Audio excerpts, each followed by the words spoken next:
Yes, merci les amis, c'est cool. Ouais, c'est une saison folle un peu, et puis pour nous, pour l'église, pour tout le monde, mais c'est cool. En même temps, on est à fond dans ce hashtag Jesus. Le thème de mon message, c'est l'alliance de sang, que j'ai pas choisi, vous pensez bien. Mais j'ai choisi ce que je vais dire après, donc ça c'est cool. Moi j'aime bien, hein, c'est un bon thème, mais chaque année, au hashtag Jesus, je me tape le truc du sang, chaque fois. Chaque fois, l'année passée, j'avais dû mettre mes mains dedans et tout, je ne sais pas si vous vous souvenez. Et je me suis dit, Dieu va me dire quelque chose, mais on verra, je n'ai pas encore tout compris. Mais franchement, je me réjouis beaucoup de ce soir. C'est vrai, c'est spécial, c'est un peu le dernier moment, le dernier message un peu officiel. Enfin, on aura le 28, en dehors du 28, de pouvoir aussi partager avec vous, enfin, comment on peut partager en ce moment, je ne sais pas si on peut dire ça, mais voilà, enfin, vivre quelque chose de différent. Mais aujourd'hui, je vais encore prêcher à fond.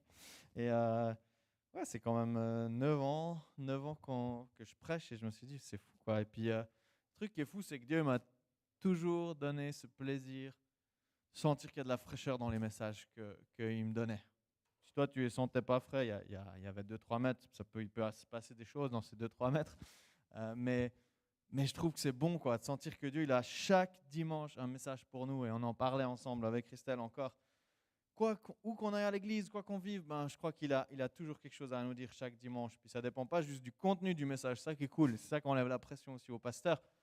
Mais on vient de le vivre, ça ne dépend pas du contenu, pas seulement, bien sûr qu'on bosse le contenu, mais ça ne dépend pas seulement de ça. Mais à travers un verset, à travers quelque chose, Dieu, il peut nous emmener plus loin. Et j'ai envie de commencer en parlant d'une réalité qui est bien réelle dans nos vies, c'est celle de l'amitié. Et vous êtes tous captés là, tu as des noms qui viennent, tu as des situations qui viennent, tu as des gens qui viennent, tu as des moments incroyables, tu as des moments de blessure. Le thème de l'amitié, c'est quelque chose de tellement beau, vous êtes d'accord avec moi, non? Et de tellement complexe en même temps. Bah oui, parce que c'est des êtres humains. C'est comme ça que Dieu nous a créés, tellement beau et tellement complexe, non? Des fois c'est plus beau, des fois c'est plus complexe, des fois c'est les deux mélangés, c'est assez fun.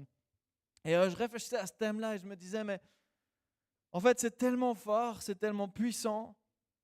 Et moi, j'ai des souvenirs et j'ai des moments et j'ai des amitiés dans ma vie qui sont juste tellement magnifiques. Il y a juste des choses qui sont tellement belles avec ce thème-là. Et en même temps, il y a aussi des moments, que ce soit dans l'église, que ce soit en dehors de l'église, où il y a aussi eu des blessures, il y a aussi des choses qui ont fait mal, mal en profondeur. Et puis, tu vois que ça t'a impacté. Et, mais parfois, c'est pas facile, mais parfois, il y a de tellement bons souvenirs. Et franchement, je réfléchissais à ça et je me souviens le jour où j'ai gagné ce voyage pour pouvoir aller en Californie en business class pour 2. Et je ne connaissais pas encore Christelle. J'ai dit, je peux prendre que mon meilleur pote. J'ai appelé Julien. Je lui ai dit, on va en Californie en business class. Il allait bientôt se marier. J'ai dit, il faut que je me dépêche. Rosine était d'accord. On en a des bons souvenirs là-bas. Hein, ouais, je vais leur épargner tous les souvenirs, mais on en discutera après. Et tu vois, il y a ces moments dans l'amitié qui restent, qui marquent encore d'être aujourd'hui, de construire l'église, d'avoir vécu ces choses-là, ça a passé. C'est juste beau, quoi. C'est juste beau. Et puis, comme on a dit, il y a aussi des moments challengeants et difficiles. Chacun, tu peux mettre des noms, tu peux mettre des situations, tu peux mettre des histoires. Peut-être ça vient même te prendre dans les tripes. Et en même temps, si on lit la Bible, on voit que Jésus nous appelle et il dit « Je vous appelle mes amis ». Il le dit, c'est tel quel dans la Bible. Et avec toute cette complexité, en même temps cette beauté, en même temps ces blessures, ce thème il vient résonner chez chacun différemment. Ce n'est pas facile à vivre et ce n'est pas facile à comprendre que Jésus nous appelle ses amis.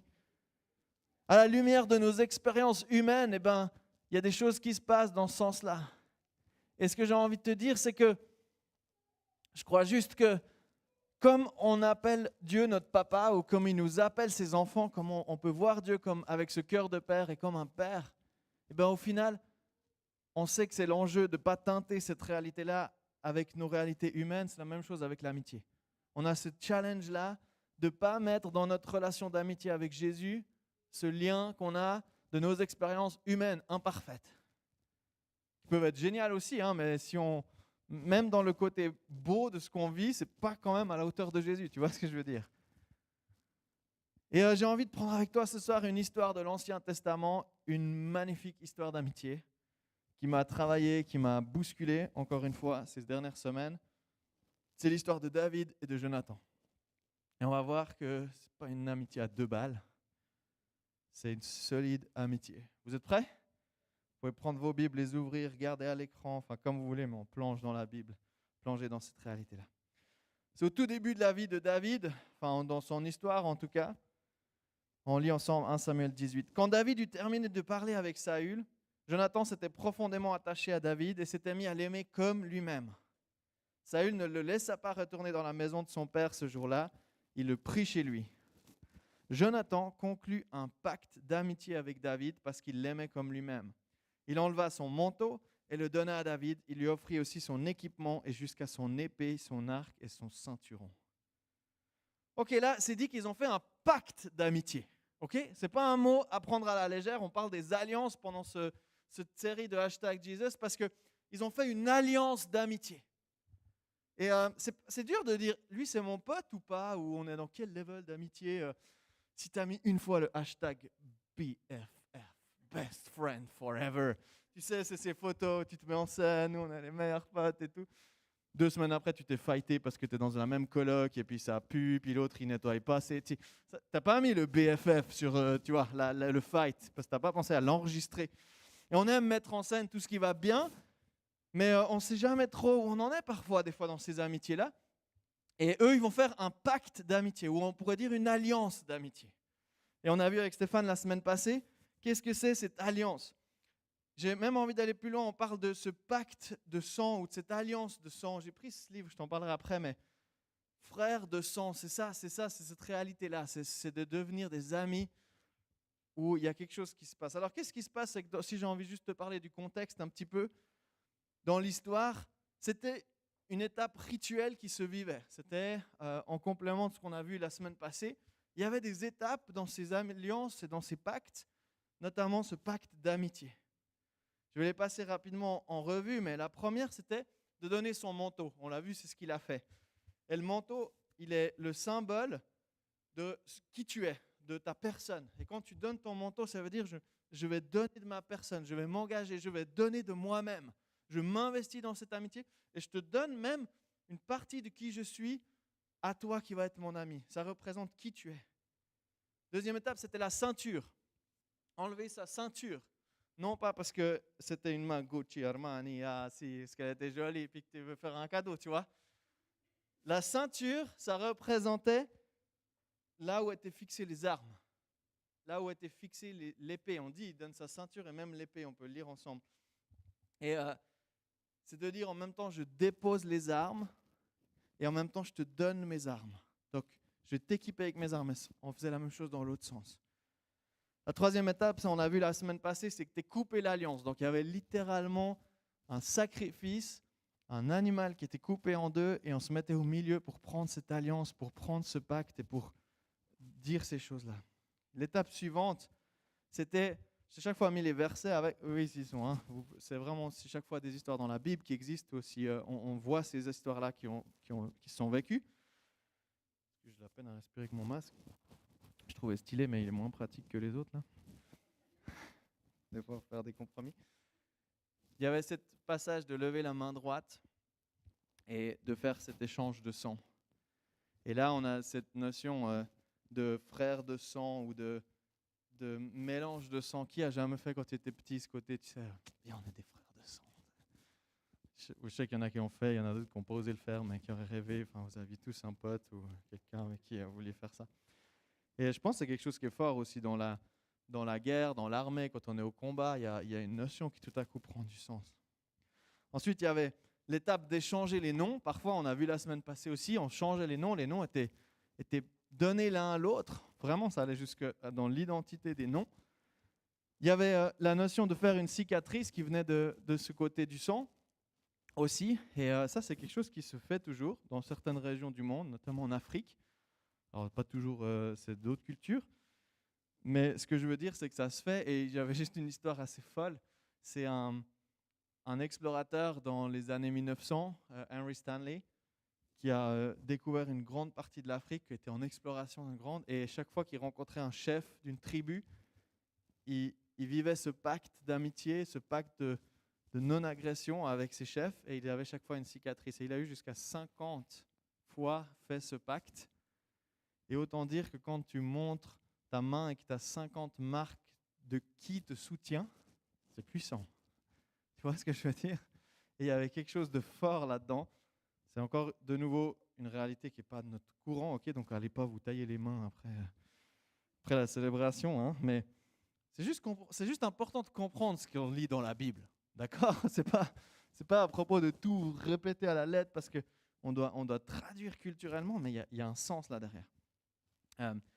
Les termes de l'alliance, ils étaient prononcés publiquement, c'est la 7e étape. Et ensuite, il y avait un repas qui était célébré en commémoration pour fêter et pour se rappeler de l'alliance qui pouvait être répétée. Et ça finissait dans ce pacte de sang, de ce pacte d'amitié, cette alliance d'amitié et de sang par planter un mémorial. Alors, ce n'est pas hyper quelque chose qui fait partie de ton quotidien, j'imagine. Je ne sais pas qui a dans son jardin un arbre en mémoire de l'amitié de ton meilleur pote. Moi, j'ai 4 arbres, mais je suis désolé, mes potes, je les ai pas plantés, c'est pas moi qui les ai plantés. En même temps, on a ce truc, je pense peut-être c'est un petit peu masculin, c'est vrai aussi, mais de frères de combat, frères de sang, qui quand on était petit s'est dit « Ah, nous, on est frères de sang ». J'ai d'ailleurs été vachement bousculé par ce bouquin-là, c'est pour ça qu'il m'a parlé de ce thème-là. Quand je devais parler sur l'alliance de sang, je me suis dit « Oh ». Et puis j'ai lu ce livre en fait la semaine même.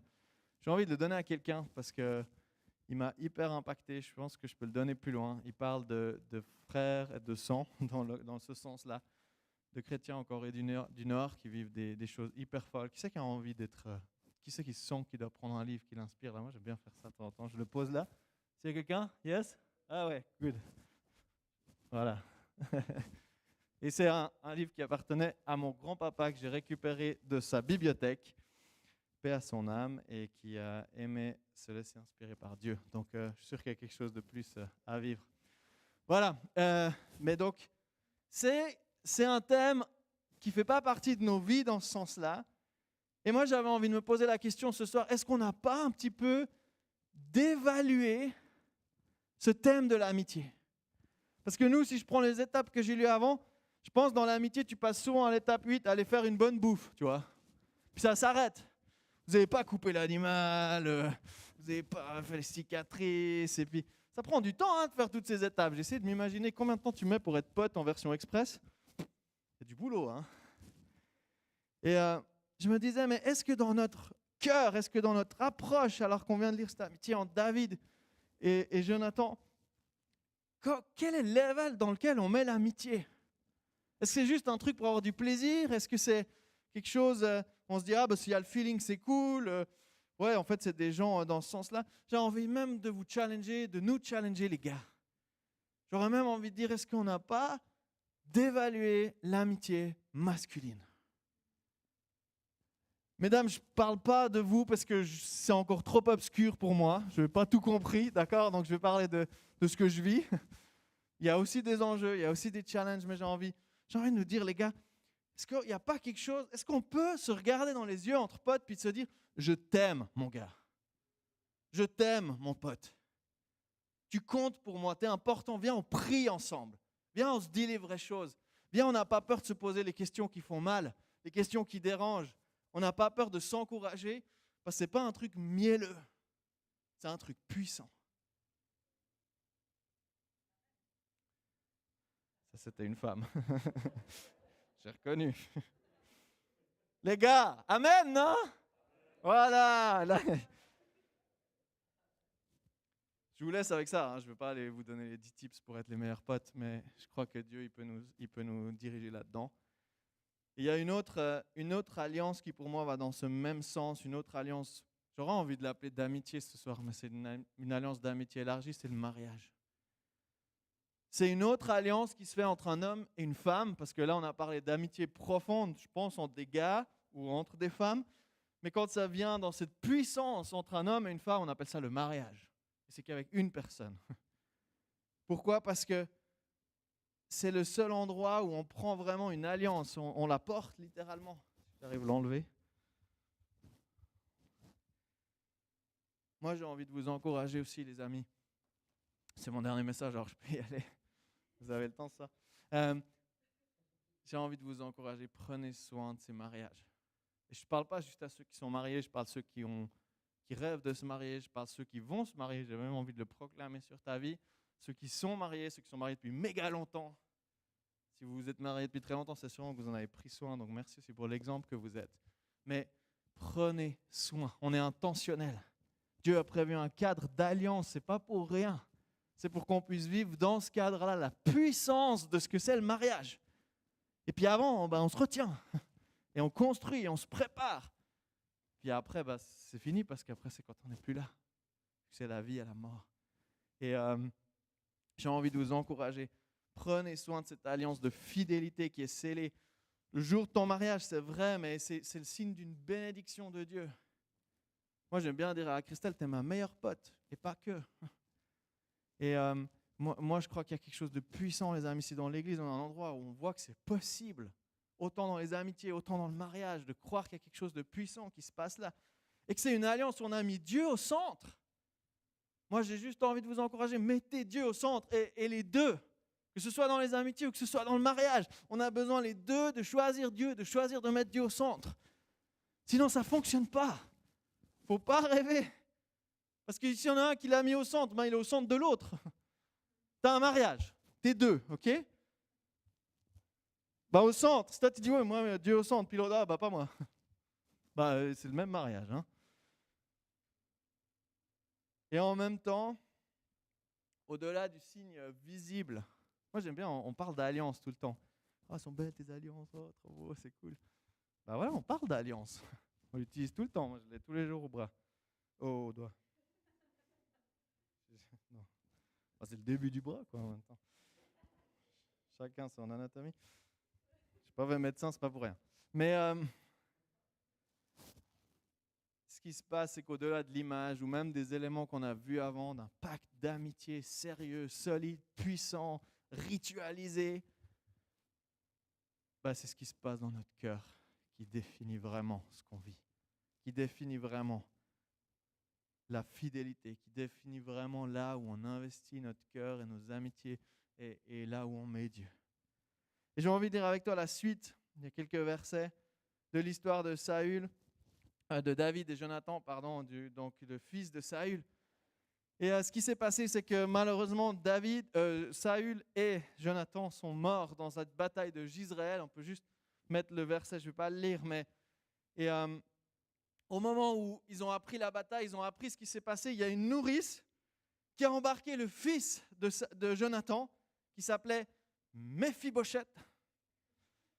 Si jamais vous avez besoin de nom ou d'inspi ou autre, vous avez vu, j'ai dit bien, hein? J'ai beaucoup travaillé. Méphibosheth, direct. Ça, tu lis un peu comme ça, comme les gens qui ont des lunettes. Et sa nourrice l'avait pris pour s'enfuir, et dans sa précipitation, elle l'a laissé tomber, et en gros, il n'avait plus de jambes. C'est pas hyper cool comme histoire de vie, il avait 5 ans. Tu commences mal la vie, quoi, franchement. Il y a toute ta famille qui se fait décimer, tu es l'héritier d'une dynastie qui est déchue, qui est démontée, qui a une réputation vraiment au plus bas, et en plus, tu vis des souffrances physiques, tu vis un handicap qui est terrible. Mais ce qui va se passer après, c'est que David va devenir roi, David va reprendre cette dynastie, alors qu'il n'en est pas là, enfin qu'il n'en est pas de la famille, pardon, je vais y arriver. Et David on va lire ensemble 2 Samuel 9. David demanda, reste-t-il encore un survivant de la famille de Saül? J'aimerais lui témoigner ma faveur par amitié pour Jonathan. Or, il y avait un ancien serviteur de la maison de Saül nommé Tsiba. Ils le font venir auprès de David. Ils lui demandent, est-ce que tu es Tsiba? Est-ce que c'est bien? Est-ce qu'il reste quelqu'un de cette famille de Saül? Je voudrais lui témoigner ma faveur comme je l'ai promis devant Dieu. Tsiba lui répondit, il existe encore un fils de Jonathan qui a les 2 jambes estropiées. Le roi David l'envoya donc chercher à Lodebar. Pas ce bar là, c'était Lodebar. Dans la maison de Makir. Lorsque Méphibosheth, fils de Jonathan et petit-fils de Saül, fut arrivé chez David, il s'inclina face contre terre et se prosterna devant lui. David l'appela « Mephibosheth !» Là, je suis sûr qu'elle a dû dire « Yes, j'ai réussi !» Moi, je pense que David, c'était un grand roi. Il avait travaillé, il ne voulait pas se planter sur son prénom. T'imagines, tu as un gars qui est là en face de toi. En plus, il n'a plus de jambes, le pauvre. Et en plus, tu lui dis faux son nom. Ça, ce serait vraiment du mauvais leadership. C'est un peu une blague, mais je suis assez sérieux parce que de savoir les prénoms des gens, c'est quelque chose de méga, méga important. Méga, méga important. Il l'appelle Mephibosheth. C'est bien moi, pour te servir. Et David lui dit, n'aie aucune crainte, car je t'assure que je veux te traiter avec faveur par amitié pour ton père Jonathan. De plus, je te rendrai toutes les terres qui appartenaient à ton grand-père Saül. Quant à toi, tu prendras tous les repas à ma table. Mephibosheth se prosterna de nouveau et dit, qui est donc ton serviteur pour que tu t'intéresses à lui? Je ne vaux pas plus qu'un chien mort. Je ne sais pas si tu te rends compte la vision qu'il a sur lui-même, cet homme. Il a l'impression qu'il vaut rien, il a l'impression qu'il est un moins que rien, alors qu'il devrait venir d'une famille de rois, alors qu'il devrait se tenir comme un héritier du premier roi du peuple de Dieu, du premier roi d'Israël. Et la vie, les circonstances ont fait qu'il se retrouve là, devant, il ne peut même pas se tenir debout parce qu'il n'a même pas de quoi se tenir debout.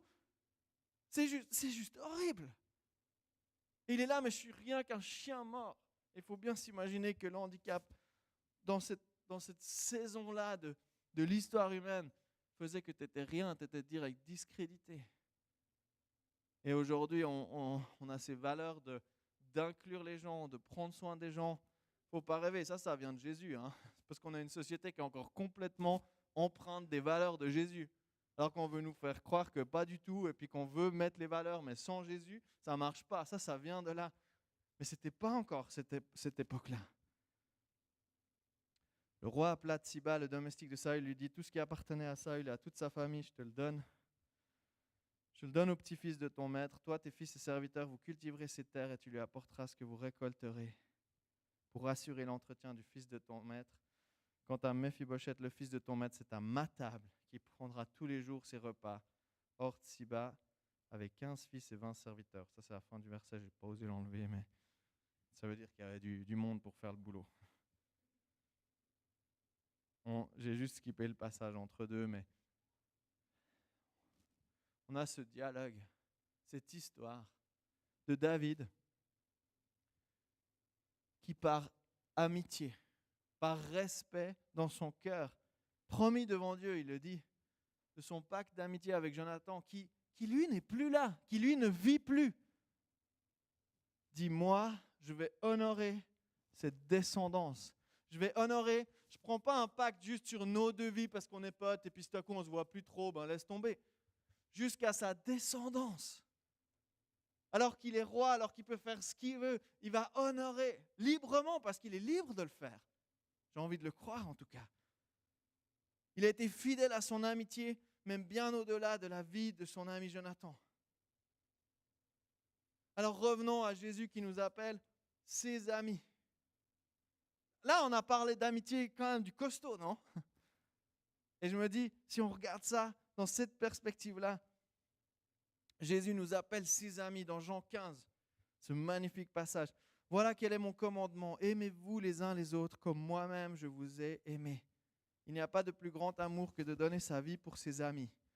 Vous êtes mes amis si vous faites ce que je vous commande. Je ne vous appelle plus serviteur parce qu'un serviteur n'est pas mis au courant des affaires de son maître. Je vous appelle mes amis parce que je vous ai fait part de tout ce que j'ai appris de mon Père. Ce n'est pas vous qui m'avez choisi, non, c'est moi qui vous ai choisi. Je vous ai donné mission d'aller, de porter du fruit qui soit durable. C'est dans l'air du temps, la durabilité. Donc, allons-y, on est in. Alors le Père vous accordera de tout ce que vous lui demanderez en mon nom. Voici donc ce que je vous commande, aimez-vous les uns les autres. Je vous appelle mes amis.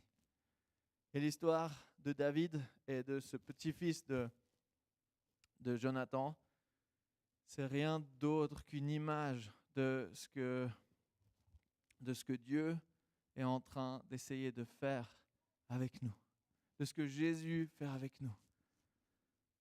c'est rien d'autre que l'image d'un roi qui vient là où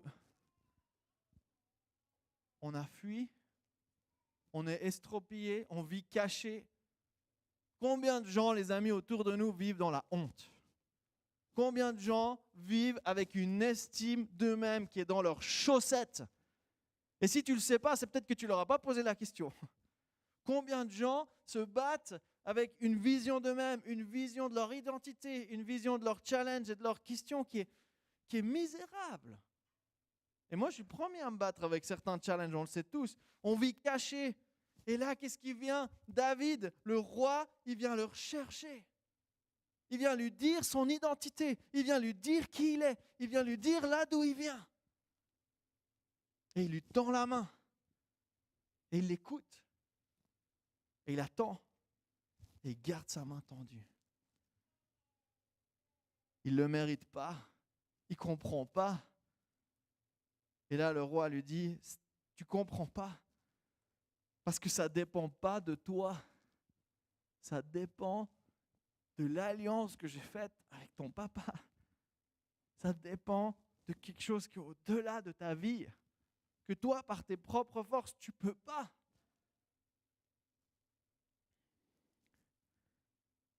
Il l'invite à sa table. Il lui redonne son héritage.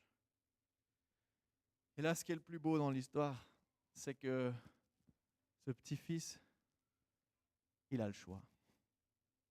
Il a la liberté d'accepter cette main tendue. Et avec Jésus, c'est la même chose. On a le choix, on a la liberté. Et on doit le faire, ce choix. On doit le prendre. Et de ne pas répondre, c'est un choix. De ne pas se positionner, c'est un positionnement. Ça, c'était mon message de l'année passée sur le son, si jamais vous voulez le regarder. Il était cool. Et j'étais tout seul dans cette salle, c'était dur. C'est trop cool d'être plein de monde. On a ce choix et tu dois faire ce choix. Et pourquoi on peut faire ce choix? C'est parce que Jésus, il a fait cette alliance avec nous et qu'il a déjà tout partagé de ce processus-là. Et j'ai juste envie de reprendre les points que je t'ai montrés avant sur cette alliance de sang, sur cette alliance d'amitié. Jésus, il a fait quoi? Il a donné son manteau. Il a donné de sa personne. Quand il dit, il n'y a rien de plus beau que de donner sa vie pour ses amis, il l'a fait. Il l'a fait. Ses actions, elles étaient alignées avec ce qu'il disait Jésus. Et c'est ça qui fait que c'était Jésus. C'est ça qui fait que c'était puissant. Il a donné sa ceinture. Il a déposé les armes. Il les a posées à terre. Et il nous a donné ces armes pour qu'on puisse se battre avec. Il a coupé l'alliance. Et il a choisi d'être tellement radical qu'il était lui-même le sacrifice. Il a été percé. Il a été tranché.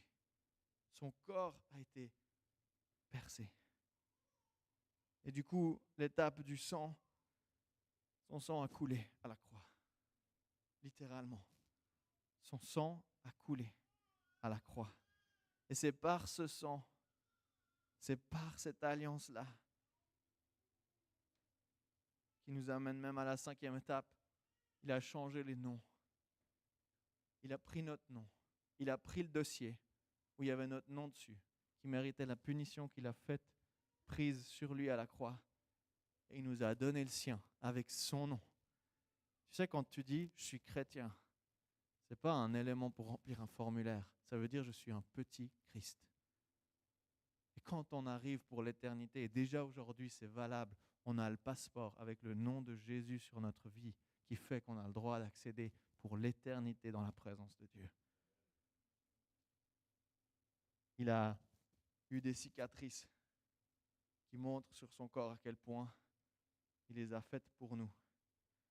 Et nous aussi, on a des cicatrices dans nos vies, des choses qui nous ont blessés, des choses qui ont été dures, des choses qui sont encore là aujourd'hui. Et moi, je rêve que chacune de ces cicatrices que j'ai dans ma vie, elle soit juste un moment où l'ennemi voit et il dit « Ah, il est avec toi. Ah, tu es avec lui. Ok, je ne fais pas le malin là. Je ne fais pas le malin. » Les termes de l'alliance, ils ont été prononcés. Les règles du contrat, elles ont été posées, elles ont été publiquement dites, Elles sont dans la Bible, on peut les lire, on peut les méditer, on peut les voir chaque jour. C'est des promesses, c'est des trucs tellement beaux. Et en même temps, pourquoi on vient à l'église pour entendre un mec qui prêche pendant 30 minutes? C'est parce qu'on prêche ces choses-là. C'est parce qu'on les dit publiquement, dimanche après dimanche, dans nos connects. Et tu sais quoi? Tu peux même prêcher à tes amis. Tu peux dire, ça c'est les règles du jeu avec Dieu, c'est ouf! C'est magnifique! Et pour finir, et on va finir notre message avec ça, il y a le repas. Parce que Jésus, il aimait ces moments de repas.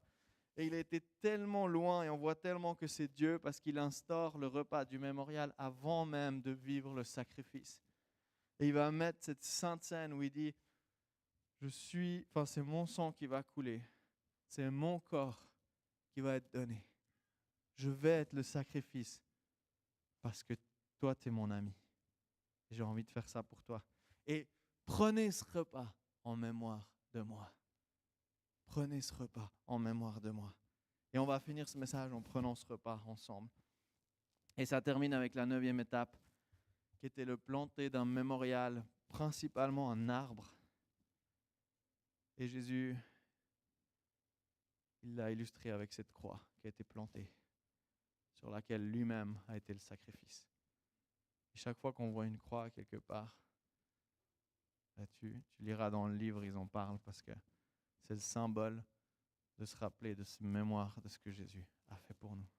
On peut mettre juste la musique peut-être pour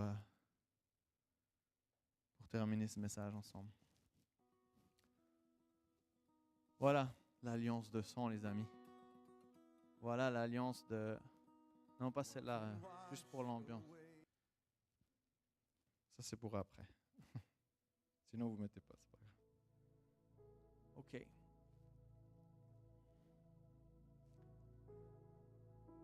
Quand Jésus nous dit de faire quelque chose, il faut le prendre au sérieux.